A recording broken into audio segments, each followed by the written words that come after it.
সব নির্লজ্জ পাখি হয়েছে। একটু দেরি হলো আর একবারে সবাই অপেক্ষা করতে পারে না। একটু খাবার দিতে দেরি হলে সবাই উড়ে পালিয়ে যাবে।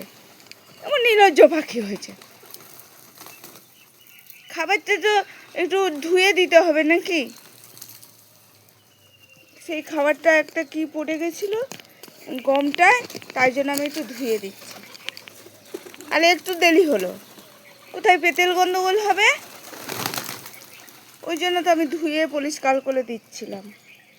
একটু দেরি হলো। আর নির্লজ্জ পাখি সঙ্গে সঙ্গে উঠে পালানোর চেষ্টা করে। একটু পায়ের কাছে উঠে যাবি নাকি? গায়ে উঠে যাবি নাকি? গায়ে উঠে যাবি নাকি? দেখছো, কোনো কিছু মানে নেই। তো দুষ্টু হয়েছে না, সবাই দুষ্টু হয়ে গেছে। শুধু বোমাছি করে। খাবি কি কত খাবি?